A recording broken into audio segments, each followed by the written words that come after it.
right, students, so here's our next lesson. It's 7.5, parts of similar triangles. And at the end of this lesson, you're going to be able to recognize and use proportional relationships of corresponding triangle bisectors, altitudes, medians of similar triangles, and the triangle bisector theorem. So a bunch of theorems to take a look at. And so these first three theorems just talk about different parts of similar triangles. The first one says that if two triangles are similar, the lengths of corresponding altitudes are proportional. Altitudes are these perpendicular pieces that give the height of the triangle.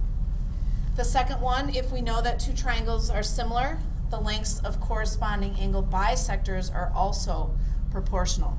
Notice in this second one, this line here, and then they show us that these angles are the same with those two little marks. So we know that in each part they're proportional. And then the next one, if two triangles are similar, then the lengths of corresponding medians are proportional to the lengths of the corresponding sides. All right, and again, a median splits something in half. All right, so let's take a look at the next one. One last one has to do with the angle bisector theorem.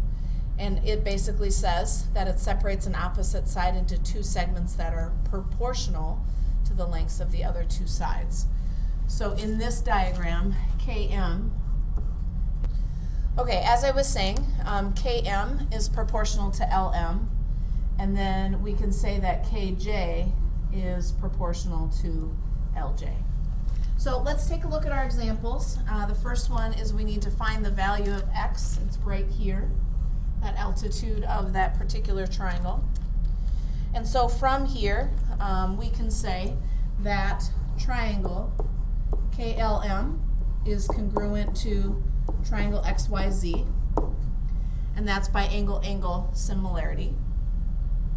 And then from there, I can say that side PM corresponds with QY, and we can make a proportion of KM over XY, and that's by theorem 7.8 from the one before that says if two triangles are similar, then the corresponding altitudes are proportional to corresponding sides. So from here we can substitute what we know. So I've got 16 over X and 20 over 15, and I'm going to do cross products again. So I've got 20X, and then 16 times 15 gives us 240, and then just divide by 20. And so we get X is equal to 12. Okay, so that's the first one. Now, second example, we're going to do the same thing. Find the value of X here. And X is this little part right up there. And again, we can say that triangle RST is congruent to triangle WVU, also by angle-angle similarity. And so then we can set up our proportion of TP over QW is equal to SP over VQ. And that's by theorem 7.10, which says that if two triangles are similar, the lengths of the corresponding medians are proportional to the lengths of corresponding sides. And so then we can substitute what we know. So I have 13.5 over 9 is equal to X over 3, and just like the example 1, we're going to do cross products. So we have 9X is equal to 40.5. 13.5 times 3 is 40.5. And then like we did before, divide both sides by 9. So we get X is equal to 4.5. Okay, moving right along, our last example, just like the first two, we're going to find the value of X, and X is right here. So from here, taking a look at what we have, we can set up the proportion of BD over CD is equal to AB over AC. Okay, and that's from the triangle angle bisector theorem, and so from here we can substitute. So I know that X over 20 minus X is equal to 14 over 11, And again, I need to figure out this value up here. That's why we set up that 20 minus x.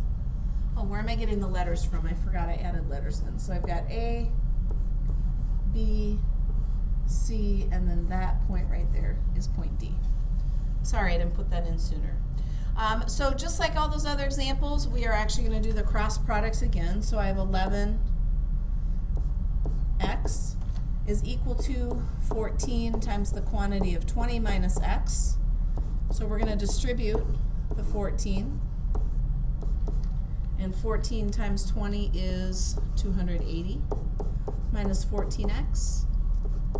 And now we're going to solve for x. So I've got 25x is equal to 280. And then I'm going to divide both sides by 25. So I find out that the value of x is equal to 11.2. So again, we just look at parts of similar triangles and then those theorems at the beginning of this to help prove why we can set up the proportions like we did in all three examples. Best of luck.